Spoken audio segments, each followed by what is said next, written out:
우리는 정말 이 직분이 얼마나 중요한지 모릅니다. 직분은 너무나 중요합니다.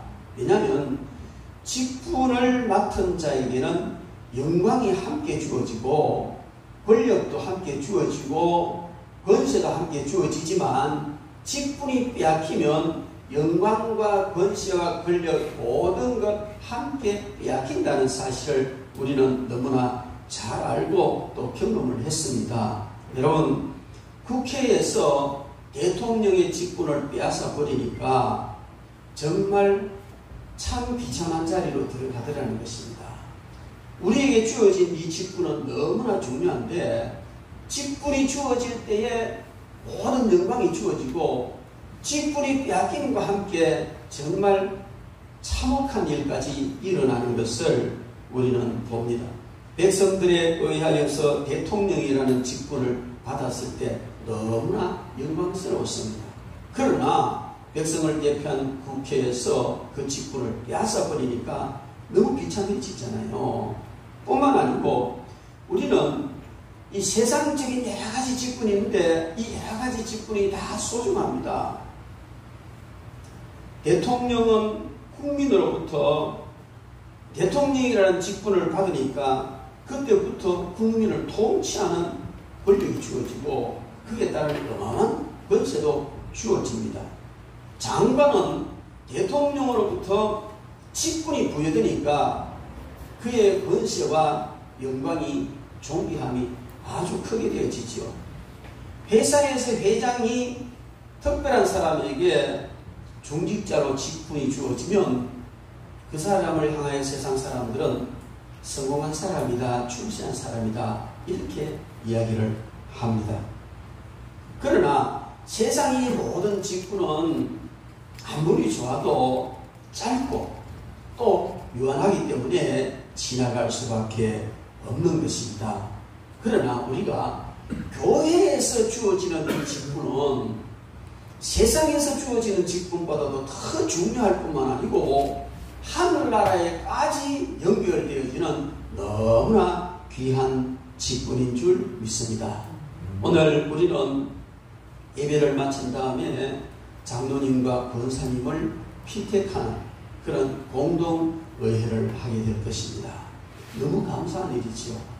코로나19 가운데서도 하나님은 오히려 부흥을 주셨고 또 이렇게 귀한 직분자를 세울 수 있도록 허락해 주신 하나님 은혜가 너무나 감사합니다. 지난 임시노회 때에 이제 장로님을 정선하도록 그렇게 노회에서 허락을 받았습니다. 그래서 오늘 이제 예배후회 공동의회에서 직분자를 피택하게 되는데 공동의회는 세례받은 교인, 즉 세례교인 이상 이제 참여해서 함께 투표를 하게 됩니다. 여러분, 교회에서 받은 직분은 세상의 그 어떤 직분보다도 존귀하고 영광스럽다는 것은 지금 잘 실감을 느끼지 못할지 모르지만은 우리가 주님 앞에 가보면 너무나 확실하다는 것을 알게 될 줄 믿습니다. 오늘 본문 말씀을 통해서 바울 사도가 자기가 어떻게 직분을 받았으며 어떠한 자세로 이 직분을 감당한다 하는 사실을 사랑하는 제자 디모데에게 말씀을 주시면서 이 직분을 잘 감당하라 그렇게 명합니다. 오늘도 우리도 이 말씀을 통해서 직분을 받는 자나 또한 피택하는 자나 우리 모두가 정말 하나님께서 주신 직분이 얼마나 귀한지 알고 잘 감당하는 그런 저와 여러분 되시기를 주의 이름으로 축원합니다. 그래서 오늘 우리는 이 말씀을 통해서 직분을 잘 감당하라 하십니다. 이런 제목으로 하나님의 말씀을 듣겠습니다. 오늘 이 성경 말씀을 통해서 바울 사도가 직분에 대해서 여러 가지를 이야기를 하고 있습니다. 그 중에 먼저 보면 직분은 주님께서 충성되이 여기셔서 주셨다 이렇게 말하고 있습니다. 12절 말씀에 나를 능하게 하신 그리스도 예수 우리 주께 내가 감사하노 나를 충성되이 여겨 내게 직분을 맡기심이니 그렇게 말씀하십니다. 여러분, 직분은 아무에게나 주어지는 것이 아닙니다. 어쩌다 보니까 내가 뭐 장로도 되고 목사도 되고 집사 권사 뭐 이렇게 됐겠지? 아닙니다. 하나님께서 주시는 겁니다. 그것도 그냥 주시는 것이 아니고 하나님께서 충성되이 여기셔서 주시는 것이 교회 직분인 줄 믿습니다. 그래서 바울사도는 자기를 충성되이 여기셔서 사도의 직분을 주신 하나님께 넘치도록 감사했습니다. 그는 비방자요, 박해자요, 폭행자였던 자기 자신을 하나님께서 부르시고 자기를 긍휼히 여기셨으며 거기에다가 자기를 충성되이 여기셔서 이 귀한 직분을 주셨다는 것입니다. 우리는 여기서 두 가지 사실을 명심해야 될 것입니다. 하나님께서 주시는 이 직분은 또 직분을 받을 때는 자격이 없다고 말해서는 안 됩니다. 나 자격 없습니다. 이런 말하면 안 되는 거예요. 하나님께서 충성되이 여기서 주시면 감사히 받아야 되는 겁니다. 반대로 나 자격이 있다 이렇게 말해도 안 되는 겁니다. 여러분, 우리가 주님 앞에서 어떤 직분을 받든지 그 직분에 대해서 난 자격이 있는데 이렇게 말할 수 있는 사람은 아무도 없습니다. 물투성이고 주님 앞에 부족한 것밖에 없는 우리들에게 충성되이 여기셔서 직분을 주신 것입니다. 그러므로 당연히 자격이 있다고 생각하면 그는 교만한 사람이 됩니다. 아니 내가 장로가 되어야 되지, 내가 권사가 되어야 되지, 내가 장립집사가 되어야 되지, 누가 된다는 말이냐, 이런 생각을 하면 그럼 주님이 하신 말씀이 어긋난 겁니다. 그것은 자기가 자격이 있는 줄로 알지만 그렇지 않습니다. 그 상태로 계속 나가면 교만해질 수가 있다는 겁니다. 그래서 우리는 나 자격 없지만 정말 주님이 충성되이 여기 있어서 직분을 주셨다 하는 사실을 깊이 인식해야 될 줄로 믿습니다. 어떤 사람은 이번에 아마 장로로 피택돼서 또 권사로 피택돼서 충성을 하시면 좋겠습니다. 아이고 목사님 내가 무슨 자격이 있습니까? 나는 자격이 없습니다. 직분 그런 건 안 해도 됩니다. 여러분, 직분 그런 건 안 해도 됩니다 하는 것은 하나님 무시하는 거예요.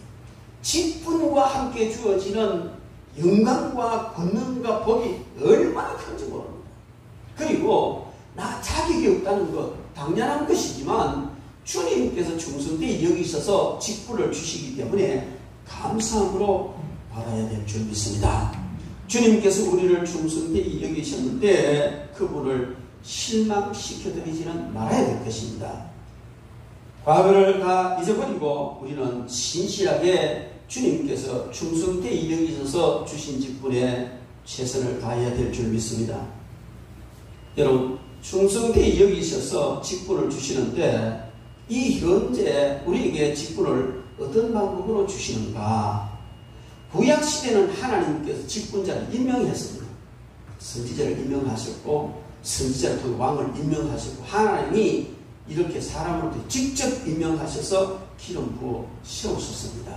그런데 신약교회에서는 하나님이 직접 임명하시는데 방법이 좀 달라요. 회중을 통해서 하나님이 임명을 하시는 겁니다.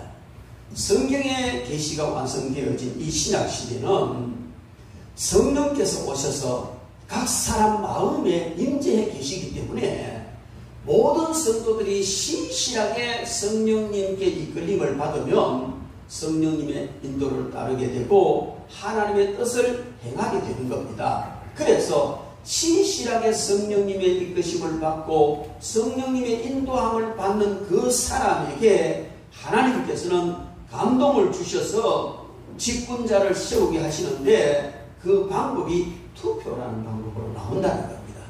우리가 비록 투표라는 방법을 사용하지만 교회 안에서 직분자를 세울 때 하는 이 투표는 세상의 대통령이나 국회의원이나 뭐 이런 어떤 세상 사람들이 지도자를 뽑아서 세우는 그 투표와는 다릅니다. 그 투표는 대통령이 투표로 당선되는 것은 백성의 뜻을 물어서 대통령이 되고 국회의원이 투표로 국회의원에 당선되는 것은 이 국민들의 뜻을 물어서 그가 국회의원이 되는 겁니다. 그런데 교회에서 장로나 권사나 장립집사나 목사나 이 모든 어떤 중직을 맡는 이 직분은 비록 투표라는 방법, 똑같은 방법을 사용하지만 사람의 뜻을 물어서 선출하는 것이 아닙니다. 우리 이번에 공동회의 하는데 누가 장로로 적합하고 누가 권사로 적합하겠습니까? 여러분들 뜻을 밝히십시오. 투표로 밝히십시오. 이게 아니라는 겁니다. 그럼 뭐냐? 이번에 우리가 교회가 부흥되어지고 앞으로 더 크게 부흥되도록 하기 위하여 이 조직을 잘 형성해야 되는데 그러기 위해서 장로님도 필요하고 권사님도 필요합니다.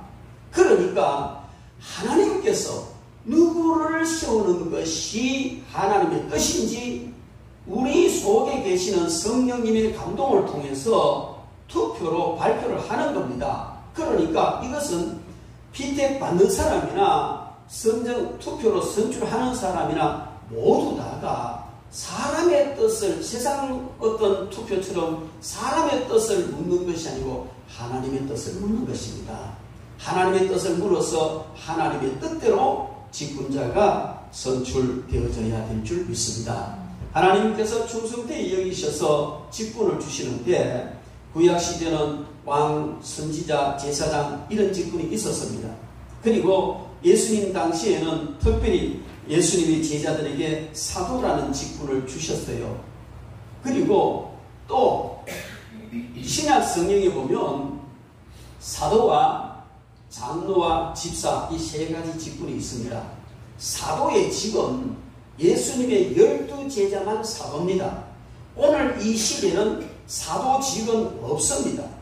단 사도적인 직, 사도적이다, 사도적인 직 이건 또 이렇게 맞춰서 있을 수도 있겠습니다만 사도직은 이미 없습니다. 예를 들자면 미국 사람이 한국에 왔는데 완전히 한국적인 사람이네 할 수는 있지만 그 사람이 한국 사람은 아니라는 겁니다. 목회자나 특별한 은혜와 능력을 받은 사람이 사도적인 사역을 하고 사도적인 사람처럼 보일 수는 있지만 사도는 아니라는 겁니다. 그래서 신약 성경에 나오는 사도직은 이미 없습니다. 그리고 신약 성경에 있는 직분은 장로와 집사 두 가지밖에 없는데 이 장로는 뭐냐? 감독이라고 나와 있기도 합니다. 장로회 헌법에 보면 장로는 두 반열이 있는데 강도와 치리, 강도라는 건 설교를 말합니다. 도를 강의하는 것, 강도와 치리를 겸하여 하는 장로를 목사라 하고 치리만 하는 장로를 장로라 한다 이렇게 되어 있습니다. 그래서 많은 사람이 장로교 그러니까 장로가 주인이고 목사는 무슨이고 아주 잘못된 생각으로 가는 사람이 있어요. 그렇지 않습니다. 목사도 똑같이 장로고 감독입니다. 장로교라는 말은 그런 뜻이에요. 그런데 장로 중에서 설교를 하고 말씀을 가르치며 교회를 치리는 일을 같이 하는 장로를 목사라고 칭하고 그 다음에 치리적 교회를 다스리는 이런 일만 하는 장로를 장로라 한다 이렇게 되어 있습니다. 그리고 집사가 있는데 이 집사는 바로 지금 우리가 흔히들 알고 있는 서리 집사, 매년 해마다 임명받는 서리 집사를 말하는 것이 아니고 예루살렘 교회에서 사도들이 기도와 말씀에 전무할 수 있도록 섬기는 일, 구제하는 일, 모든 이런 교회 일들을 맡아 하는 7 집사를 세운 것이 그 집사의 근간이라 볼 수가 있는데 그것은 바로 장립 집사, 즉 안수 집사를 말하는 것입니다. 그래서 한국 교회에서는 오래전부터 이 서리 집사를 세워서 일을 하게 했습니다.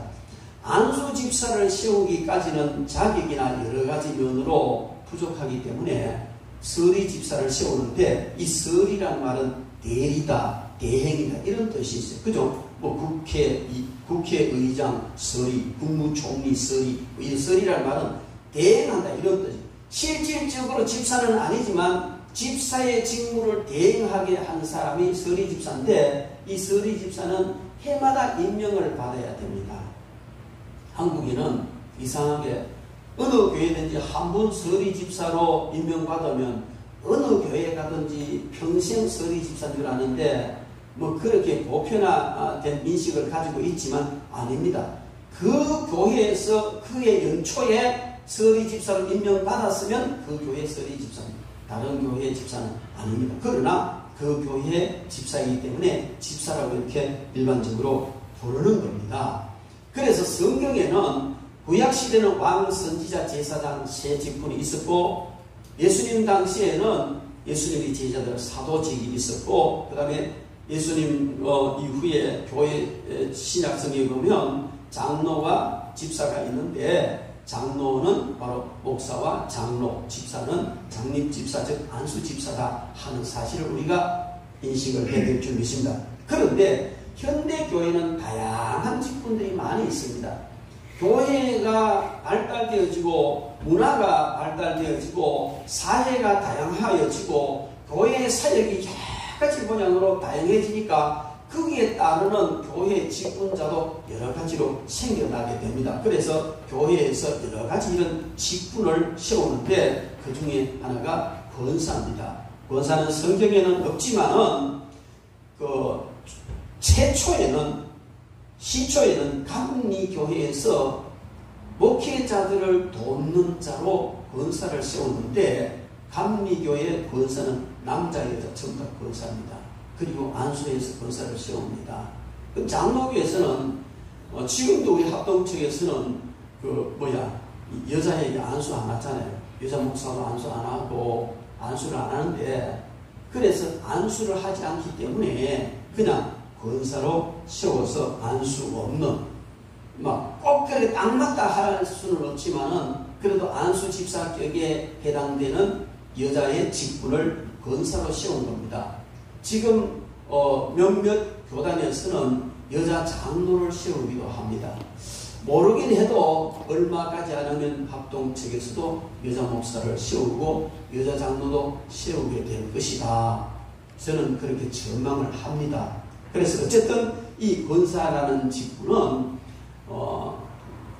그 감리교에서는 남자나 여자나 다 안수에 세우지만 우리 장로교에서는 특별히 안수하지 않고 세우는 여자 직분자 중에 아주 중직에 속하는 그런 직분이 권사다 하는 사실을 우리가 인식을 해야 될 줄입니다. 그리고 강도사라는 직분이 있습니다. 통합적인 준목이라 준목사다. 이것은 강도사라는 말은 설교할 자격이 총회로부터 부여되어진 사람을 강도사라는 말입니다.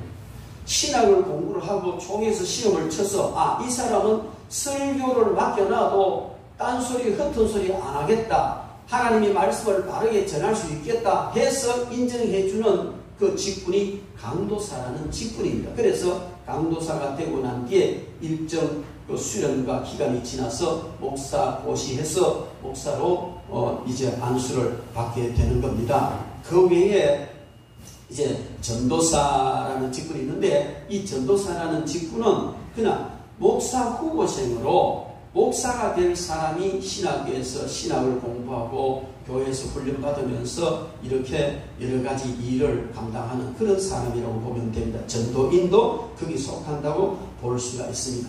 그런데 다 같은 직분이지만은 사회 구조와 교회의 여러 가지 이 직무와 여러 가지 이 형편이 다양해짐에 따라서 이 직분이 여러 가지로 표현이 되어집니다. 예를 들어서 목사, 그럼 다 같은 목사인데 아니에요. 목사 중에도 보면 위임 목사가 있고 임시 목사가 있고 부목사가 있고 무임 목사가 있고 전도 목사가 있고 교육 목사, 찬양 목사, 원로 목사, 은퇴 목사, 협동 목사 다 같은 목사인데 목사 앞에 이런 다양한 이런 호칭이 붙어요. 이거 다 설명할 수는 없지만 위임 목사라는 것은 그 교회에서 완전히 위임을 해서 교회의 종신토록 이 교회를 섬겨주십시오 하고 위임을 받은 목사가 위임 목사입니다. 그 임시 목사는 뭐냐면 교회 당회가 없어서 위임을 할 수 없이 해마다 노회로부터 임명을 받아야 되는 그런 임시 목사. 부목사 잘 알고 무희 목사는 목사인데 지금 심우하지 않는 목사, 전도 목사는 일정한 지역의 전도 목적으로 파송된 목사, 교육 목사는 신학교나 아니면 특별한 교육기관에서 수고하는 목사, 찬양 목사 책이 있는데요. 이 찬양이 아주 중요하기 때문에 한 파트가 돼서 찬양만 전문적으로 연구하고 인도하면서 신학을 통해서 그것만 하는 그런 찬양 목사도 있습니다. 원로 목사는 그 교회에서 한 교회에서 20년 이상 심우하고 난 뒤에 공동의회에서 이제 추천하면 원로 목사가 되는 겁니다. 은퇴 목사는 목회 교회에서 심우를 은퇴한 우리 합동처에서는 지금 70세로 이렇게 있는데 많은 교단에서 특히 우리 지리총회 같은 데서는 이 정년을 없앱니다. 평생 종신직으로 그렇게 심우하도록 하고 있습니다. 또 이 협동 목사라는 말은 목사는 목사인데 여기 아무에게도 속하지 않고 이 어떤 교회에 왔어요. 어떤 교회에 왔는데 그 교회 당회에서 우리 교회 목사는 아니지만 목사님처럼 일해 주십시오 하고 당회 결의로 모십니다. 그래서 장로님이나 권사님이나 목사님 앞에 협동장로, 협동권사, 협동목사 이렇게 협동이라는 말이 붙으면 그거는 뭐냐, 다른 데에서 목사가 되고 다른 교회에서 장로가 되고 다른 교회에서 권사가 됐습니다. 그러면은 이 목사나 장로나 권사는 한 번 받으면 평생직입니다. 평생 그 직을 가지고 있습니다. 그런데 만약에 다른 교회에서 받았는데 이 교회로 옮겨오면 목사이기도 하고 장로이기도 하고 권사이기도 하지만 이 교회에서는 목사로서 장로로서 권사로서 이 직무를 전혀 수행할 자격이 없습니다. 왜냐하면 다른 교회에서 피택되고 취임했기 때문에 이 교회에서 피택되고 취임하지 않았기 때문에 이 교회에서는 장로나 목사나 권사로서의 어떤 역할을 전혀 할 자격이 없는 겁니다. 그런 사람을 당회에서 공동회상에 당회에서 결의해서 협동목사로 세웁시다, 협동장로로 세웁시다, 협동권사로 세웁시다 했을 때에 당회 결의에 의하여서 목사나 또 장로나 권사로서의 자격과 일을 하게 되는 그런 사람을 협동이라고 앞에 말을 붙이기도 하는 겁니다. 그래서 다른 교회에서 장로가 됐어도 다른 교회에서 권사가 됐어도 정식으로 우리 교회의 장로와 권사가 되려면은 피택 받아야 돼요. 선출을 공동회에서 선출을 받아야 되는 겁니다. 그러면은 예를 들어서 우리 교회 집사님이 장로로 피택됐으면 장로로 안수를 하는 안수식을 해야 됩니다. 근데 다른 교회에서 장로나 권사로 피택됐는데 장로나 권사가 됐는데 우리 교회 와서 선거해서 이제 장로나 권사가 되면 안수나 이런 건 안 합니다. 그냥 지휘만 하면 되는 거예요. 그리고 난 뒤에 똑같이 우리 교회의 장로로서의 모든 일을, 권사로서의 모든 일을 하게 되는 것입니다. 이것이 바로 협동이라는 말이 앞에 붙은 그런 직분에 해당되는 것이다. 그렇게 봅니다. 자, 그리고 바울 사도는 이런 여러 가지 직분이, 성경에 여러 가지 직분이 있는데 바울 사도는 이 직분을 받는데 과거의 모든 허물은 그냥 다 관여치 아니하고 직분을 받았다는 것입니다. 오늘 13절 말씀을 보면 내가 전에는 비방자요 박해자요 폭행자였으나 도리어 긍휼을 입은 것은 내가 믿지 아니할 때에 알지 못하고 행하였음이라 이렇게 말씀합니다. 그리고 특별히 15절 말씀을 보면 빛보다 모든 사람이 받을 만한 이말이여 그리스도 예수 안에서 죄인을 구원하시려고 세상에 임하셨도다. 죄인 중에 내가 괴수니라. 여러분, 바울 사도는 자기가 폭행자고 또 비방자고 박해자였습니다. 사실을 들었습니다. 예수 믿는 사람들을 잡아 죽이는 일을 그가 적극적으로 했습니다. 왜? 예수님을 이단으로 규정하고 예수님을 믿는 사람을 이단 추종자로 규정을 해서 그 공회로부터 이런 사람을 잡아와서 죽이도 좋다는 그런 문서를 받아가지고 그냥 성도들이 흩어지면 흩어지고서 찾아가서 잡고 그렇게 하려고 쫓아다니다가 다메섹 도상에서 그런 주님을 만나고 거꾸러지고 예수님이 이단이 아니고 메시아였구나. 예수님을 믿는 사람이 참 바른된 신앙을 가진 사람들이구나. 이걸 깨닫고 과거에 모든 악을 행하였던 건 다 그냥 이제 정리를 하고 신실한 주의 사도로서의 직분을 감당했던 것을 우리가 잘 압니다. 여러분, 그리고 그는 고백하기를 나는 죄인 중에 괴수다. 죄인 중에 괴수다. 여러분, 이 말씀은 우리에게 무엇을 말씀해 주시느냐 하면은 직분자가 과거에 얽매여서는 안 된다는 겁니다. 직분자를 과거의 어떤 그 사람으로 보고 판단해서도 안 되는. 야, 저 장로 옛날에 한가닥 했다 이가. 사람이 패고 술 먹고 어쨌다는 거예요. 그게 어쨌다는 거예요. 저 목사 옛날에 어쨌다는 거예요. 어쨌다는 거예요. 과거의 일이에요. 물론 과거에 그런 모든 잘못된 것을 지금까지 연결해오고 있으면 그 자격이 없지만 바울 사도처럼 과거에 잘못된 것을 철저히 회개하고 제가 죄인 중에 괴수입니다고 고백을 하면서 철저히 주님 말씀 안에서 직분을 감당하면 그 사람의 과거는 어떠한 과거가 있든지 묻지 않는다는 겁니다. 주님은 지나간 날의 과거를 덜추어서 그 사람의 직분에 자격이 있느니 없느니 그렇게 하시지 않습니다. 현재 그 사람의 영적인 상태를 보시는 겁니다. 그러므로 우리는 자신의 과거에, 즉 직분을 받는 사람이 자신의 과거에 대해서 잊어버려야 합니다. 그리고 우리 모두는 또 다른 사람의 과거에 대해서도 잊어버려야 됩니다. 주님은 다른 사람의 이 모든 믿는 사람들의 과거에 대해 묻지 않습니다. 네가 옛날에 이래놓고 지금 와서 뭘 하겠다고 소리치냐. 뭐 네가 뭐 지금 옛날에 그래 살아놓고 이제 와서 장로한다고 권사한다고 목사한다고 택동소리 한다. 주님은 그렇게 말씀하시지 않는다는 겁니다. 여러분, 우리는 1만 달란트 빚진 사람에 대한 예화를 주님이 해주신 것을 들었습니다. 어떤 사람이 1만 달란트의 빚을 졌습니다. 1만 달란트라는 것은요, 자기 평생 갚고 자손 수없이 여러 대를 내려가 갚아도 갚을 수가 없는 그런 엄청난 빚입니다. 이 빚을 진 사람이 도저히 자기 힘으로 갚을 수 없다는 것을 주인이 알고 용서해 줘버렸습니다. 근데 이 친구가 가다 보니까 자기에게 100데나리온, 100데나리온은 작년 한 사람이 100일 이러면 벌 수 있는 돈이에요. 100데나리온 빚진 자가 있는데 그 친구 관리가 나타났는데 너 잘 만났다. 이리 와라. 이래가 돈 내놔라. 이래가지고 이제 안 주니까 받았다는, 자기 집에 받았다는. 이 사실을 그 용서해준 주인이 알고 다시 물어오더라. 다시 가두고 홀이라도 남김없이 다 갚기 전에 여기서 못 나온다. 이런 말씀을 하셨어요.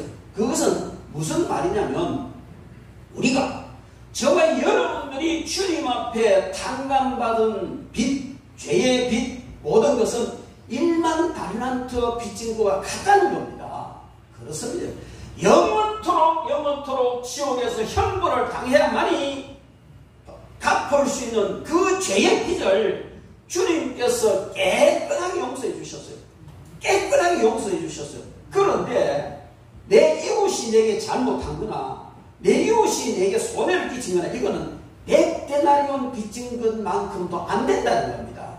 그것을 용서해 주지 못하고 그냥 정죄하고 제재를 하니 주님께서 다시 불러서 좀 정확하게 표현하면 지옥에 갖다 집어넣어 버린다는 겁니다. 여러분, 우리는 주님께서 나의 모든 죄를 다 용서해 주셨기 때문에 과거의 그런 죄에 얽매일 필요가 없습니다. 그리고 다른 사람이 과거에 어떻게 살았던지 그것 덜추어내서 그렇게 말하면 안 된다는 겁니다. 오늘날 한국교회 보면요, 사랑이 말랐습니다. 자기의 과거는 다 감춰놓고 자기는 지금 현재 어떻게 주님 보시기에 어떻게 살아가는지도 생각지도 않으면서 다른 사람들의 죄를 덜쳐내야 그 인간이 이랬는데 저랬는데 흉을 보고 정말 부끄럽게 짝이 없는 짓을 하는 사람들이 너무나 많다는 겁니다. 여러분, 우리는 직분에 대해서 그 사람이 직분을 받았는데 과거에 무슨 짓을 했든지 어떻든지 그걸 따지면 안 된다는, 지금 현재 그가 얼마만큼 주님 앞에 충성하고 있는지 바르게 사는 이것만 보라는 겁니다. 그래서 바울 사도는 말합니다. 오늘 13절 말씀을 통해서 내가 전에는 비방자요 박해자요 폭행자였으나 도리어 긍휼을 입은 것은 내가 믿지 아니할 때에 알지 못하고 행하였습니다. 그리고 그때는 내가 죄인의 개수였다는 겁니다. 그런 바울 사도를 주님께서는 너무나 귀한, 너무나 어쩌면 이 신약시대 가장 소중한 사도의 직분을 주셔서 감당하게 하셨던 것을 우리는 잘 알고 있습니다. 여러분, 그가 과거에 예수님을 이단으로 알았지만 메시아인 줄 다메섹 도상에서 주님을 만나보고 바로 알았습니다. 그래서 내가 이전에 나의 지식이 잘못됐구나. 자기의 잘못된 삶을 생각하고 철저히 돌이켜서 철저히 주님을 신뢰하고 따르는 사도가 되었습니다. 그런데요, 당시에도요, 바울 사도가요, 사도가 아니라는 그런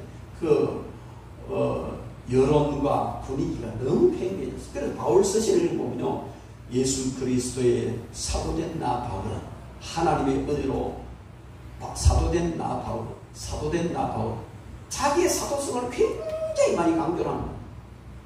자기가 사도라는 것을 왜 그렇게 강조합니까? 사도면 어떻고 아니면 어떠냐? 바울이 사도여야 하는 너무나 중요한 것은, 바울이 사도가 아니라면 신약 성경의 그 3분의 2나 되는 바울이 쓰신, 바울이 전한 그 많은 말씀, 그 복음이 사도적 권위가 없어지게 되면 복음으로서의 가치가 떨어진다는 겁니다. 자기 자신이 자기 자신의 사도직이 중요한 것이 아니고 주의 복음이 너무나 중요하기 때문에 그렇게 그는 자기 사도직을 그렇게 강조했던 겁니다. 여러분, 우리도 마찬가지입니다. 교회에서 주어지는 그 직분이 그렇게 소중한 것은 자기의 권위나 자기의 위치나 자기의 어떤 이권을 지켜나가기 위한 것이 아니고, 교회에서 자기가 헤게모니를 쥐고 교단에서 자기가 헤게모니를 쥐고 흔들려는 그런 자세, 자기 직분을 유지하려는 아주 잘못된 것입니다. 다만 내가 목사이기 때문에, 내가 장로이기 때문에, 내가 권사이기 때문에 내가 전하는 이 복음이 신실해져야 되고, 내가 전하는 이 복음을 통해서 주의 영광을 드러내야 되고 영혼이 구원을 받아야 된다는 이 절박한 마음으로 자신의 직분을 내세울 때 주님은 심히 기뻐하실 줄 믿습니다. 그러므로 우리는 바울 사도가 잘못 알고 행하였을 때에 그 모든 것을 회개하고 바르게 쓴 이 사실을 우리는 잘 알고 직분자의 과거에 대해서 말하지 말아야 될 줄 믿습니다. 그리고 직분을 감당하려면 주님의 은혜와 예수 그리스도 안에 있는 믿음과 사랑이 풍성해야 된다 말씀합니다. 오늘 14절 말씀에 보면 우리 주의 은혜가 그리스도 예수 안에 있는 믿음과 사랑과 함께 넘치도록 풍성하였도다. 여러분, 직분자는요, 믿음과 사랑과 함께 주님의 은혜가 넘쳐야 돼요. 직분자가 믿음이 있어야 되고 사랑이 있어야 됩니다. 직분자가 믿음 없고 사랑이 없으면 그 직분자는 직분을 제대로 감당할 수가 없습니다. 그런데 믿음이 있고 사랑이 있는 것은 주님의 은혜로 인하여서 되어진 겁니다. 바울 사도는 나의 나 된 것은 주님의 은혜다, 그렇게 말합니다. 그래서 직분자는 항상 은혜가 넘쳐야 돼요. 은혜가 넘쳐야 돼요. 은혜 없이 직분을 감당하는 것은 고역입니다. 괜히 내가 목사 한 수 받아요. 괜히 내가 장로되고 괜히 내가 거스되고. 왜 그런지 아세요? 은혜 없이 직분을 받으니까 짐스러운 거예요. 여러분, 목사의 직분을 받고 장로의 직분을 받고 권사의 직분을 받았는데 이것을 정말 소중히 여기고 거기에 합당한 사명을 감당치 않고 그게 짐스럽게 여겨지면 주님이 그 사람을 짐스럽게, 네가 목사 같고 장로 같고 권사 같고 집사 받았는데 그게 그리 부담되냐? 나도 네 부담된다. 오지 마라. 처참해지는 거 아니겠습니까, 여러분? 그래서 여러분, 우리는 이 직분을 감당하기 위해서는 은혜가 넘쳐야 돼. 나같이 못난 거, 나같이 부족한 것에게 이 귀한 직분을 주셨고, 예, 은혜가 넘쳐서 줬어요. 교회에서 어쩌다가 선거운동 잘해가지고 됐고, 어쩌다가 실수해서 직분 줬지. 아닙니다. 하나님은 실수하시지 않은 분인 줄로 믿습니다. 어떤 직분이든지 비정상적인 경로를 통해서 받았으면, 즉 교회에서 합법화해놓은 이 법적인 절차를 무시하고 받았으면 그건 아니지만, 크든 작든 어떤 교단이든 어떤 교회든 합법적인 절차를 따라서 목사를 받고 장로를 받고 권사를 집사를 받았으면 하나님께서 주신 것입니다. 그래서 너무나 귀한 겁니다. 우리는 그것을 소중하고 귀하게 여겨야 될 줄 믿습니다. 여러분, 우리는 직분을 받은 자는 항상 은혜가 넘쳐야 되는 겁니다. 이 직분이라는 것은 바로 은혜를 흘려보내는 통로다, 이렇게 볼 수가 있습니다. 직분자는 하나님의 은혜를 흘려보내는 하나의 통로와 같은 역할을 해야 된다는 것입니다. 직분자들은 초신자들이 하는 것을 볼 때 때로는 미숙하게 보이고, 저기 썰이 집사라고 저 하는 거 하지 마라 이러지 말고 위에서 기도해 주고 목사님이 이야기해서 바로잡기를 노력하고, 그 모든 일들이 비판하고 정죄하는 게 아니라 품고 안고 사랑해서 바로 세우는 이 일을 하는 것이 직분자의 일인 것입니다. 그리고 오늘 14절 말씀 보면은 직분을 감당하려면 주님의 은혜와 예수 그리스도 안에 있는 믿음과 사랑이 풍성해야 된다는 겁니다. 여러분, 우리는 직분을 감당하기 위해서 사랑과 감사가 넘치고 은혜가 풍성한 그런 사람이 되어야 될 줄 믿습니다. 그리고 16절 말씀을 보면 직분을 받은 자는 주를 믿어 영생을 얻는 자들에게 본이 되어야 한다, 이렇게 말씀하십니다. 오늘 16절 말씀에 보면, 그러나 내가 긍휼을 입은 까닭은, 긍휼을 입어서 사도가 된 까닭은 예수 그리스도께서 내게 먼저 일체 오래 참으심을 보이사 후에 주를 믿어 영생 얻는 자들에게 본이 되게 하려 하십니다. 여러분, 직분자는 군림하는 것이 아닙니다. 본이 되는 겁니다. 먼저 본을 보여야 되는 겁니다. 그 중에서 특별히 주를 믿어 영생을 얻는 자들에게 본이 되어야 된다. 이 말은 성도들에게 본이 되어야 된다, 그런 말입니다. 여러분, 직분자는 예수 믿는 사람들에게 본이 되어야 돼요. 본을 보여야 됩니다. 신앙생활에서 본이 되어야 된다는 겁니다. 신앙생활에서 본이 되어야 된다는 게 뭐냐? 저는 지금 우리가 주일 오후에 믿음의 생활, 이렇게 신앙생활에서 공부를 하고 있습니다. 오늘 기도에 대해서 할 차례인데, 여러분, 저는 믿음의 생활, 즉 신앙생활을 많은 그런 주제로 나눌 수가 있겠지만, 그렇게 다 할 수 없고 12가지 주제로 나눠서 지금 오후 시간에 공부를 하고 있지 않습니까? 뭐냐? 예배, 말씀, 기도, 찬양, 헌금, 주일성수, 전도, 교제, 봉사, 영성개발, 은사, 승리, 이 12가지 주제를 가지고 지금 제가 하는데, 이 12가지 주제에서만 바르게 한다면 최고의 신앙생활을 하는 사람이 될 수 있을 줄 믿습니다. 그렇다면 우리는 신앙생활에 본이 되어야 된다는 것은 예배에 본이 되어야 돼요. 신앙생활에 본이 된다는 말씀생활에 본이 되어야 돼요. 기도생활에 본이 되어야 되고, 찬양생활에 본이 되어야 되고, 헌금생활에 본이 되어야 되고, 주일성수에 본이 되어야 되고, 전도에 본이 되어야 되고, 성도의 교제에서 항상 본이 되어야 되고, 봉사하는 일에 본이 되어야 하고, 영성개발에 본이 되어야 되고, 은사를 사용함에 있어서 본이 되어야 되고, 승리의 삶을, 마귀와 싸우는 승리의 삶에서도 본이 됩니다. 직분자가 되고 맨날 조그마한 픽스라가 시험 들어가지고 비일하면 그게 본이 안 된다. 야, 장로님 이번엔 제대로 걸렸네. 야, 어떻게 견뎌내지? 그런데 괜찮습니다. 주님 은혜입니다. 한번 넘어가는 것이 성리의 본을 보여주는 겁니다. 여러분, 그래서 우리는 이 모든 면을 보니, 특별히 오늘 아침에 장로님 두 분이 오셔가지고 그냥 청소에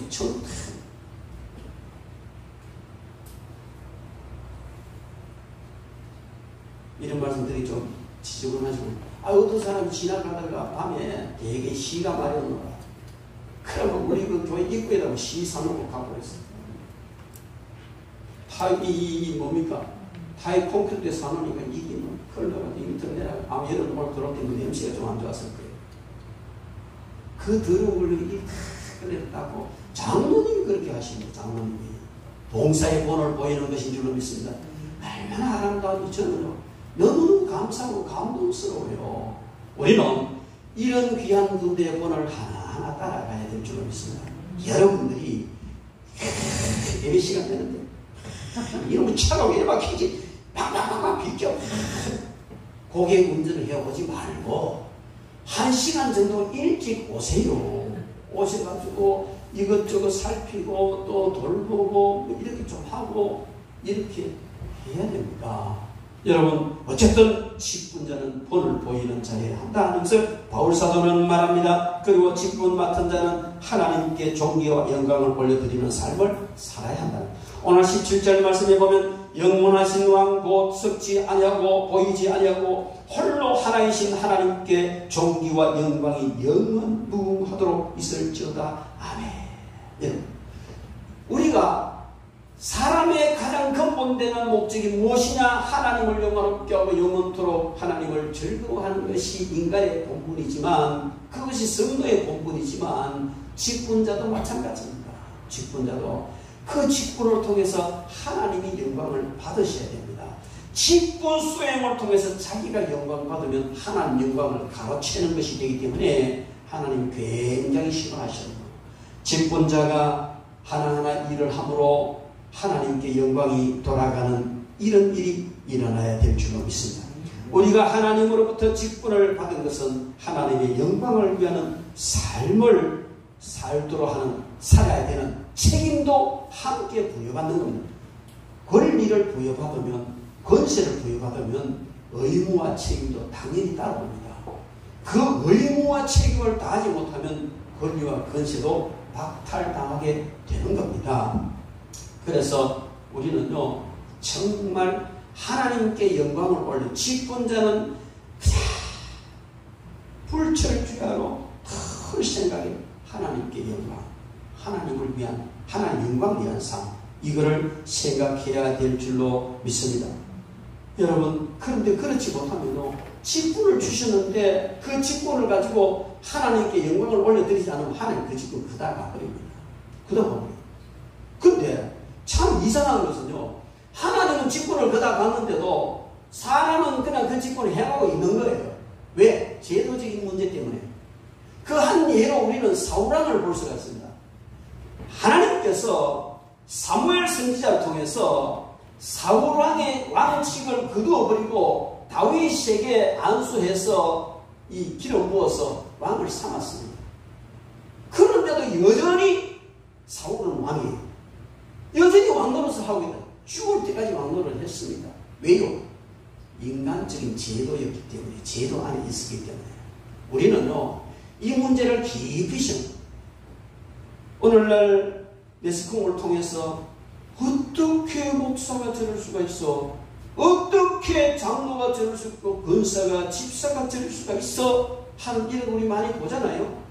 저는 그럴 수 있다고 봐요. 왜? 그 직분이 무엇이든지 합당치 않으면 하나님 직분 그다 갑니다. 그런데도 이미 받았으니까 인간적 제도 안에서 이미 받았기 때문에 그 직분은 그대로 행하고 있습니다. 그러나 하나님 인정 안 하세요.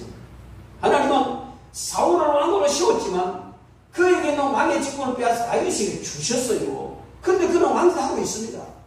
여러분 정말 우리는 이 문제를 놓고 심각하게 해서 내가 목사니까 내가 장로니까 권사니까 안수 집사니까 여러분 그게 중요한 게 아니에요. 하나님께서 지금 나의 직분을 거두셨는지 안 거두셨는지 이거를 신중하게 살펴봐야 됩니다. 항상 그 문제 앞에 두렵고 떠는 마음으로 우리는 믿음 생활을 해야 됩니다. 한번 교회에서 안수받았기 때문에 영원히 그 직업, 특별히 목사, 장로, 장립집사, 권사는 항존직인데 영원히 한 번 받으면 계속 죽을 때 가는 거예요.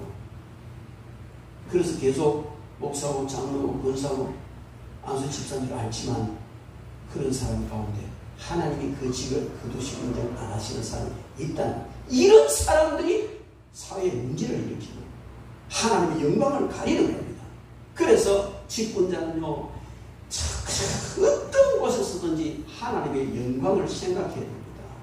제가 장로님이 일을 좀 도와줬어요. 장로님이 회사에 일을 하는데 제가 뭐 큰 힘은 안 되지만 그래도 도움 드리라 제가 또 본인 장로님 원하시고 우리 교회 장로님이 아니라 도산학교 장로님 도와드렸습니다.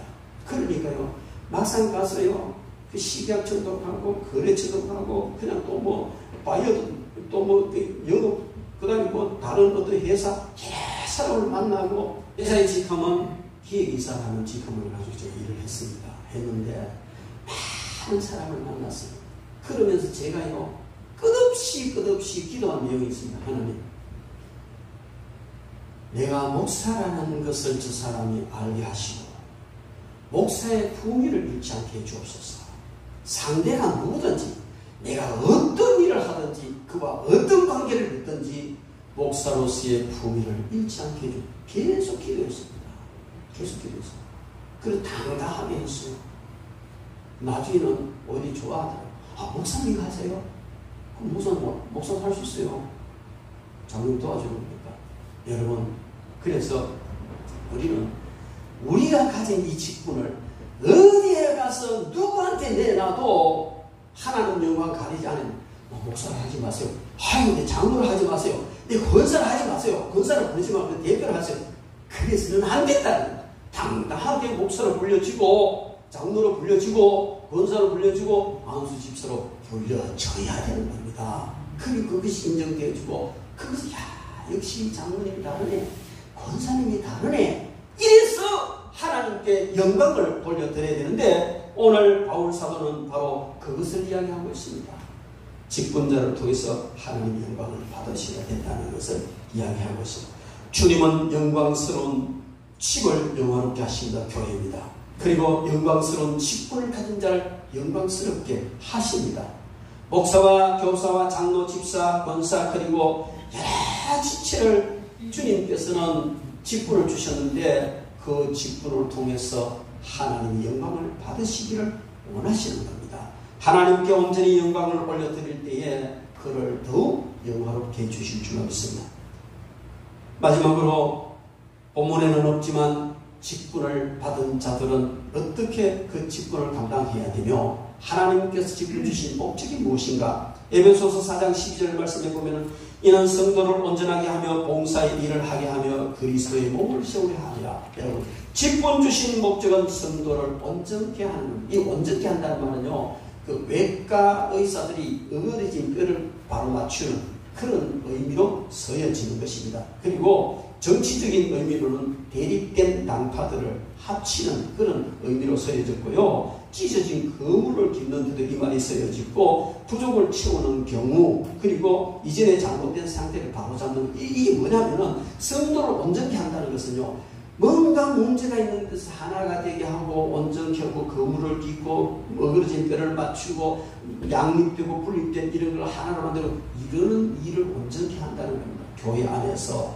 직분자의 직무가 그러하다는 것입니다. 그래서 이 직분을 우리는 잘 감당을 해야 될 줄 믿습니다. 그리고 봉사의 일을 하기 위해서 직분을 주셨다는 것입니다.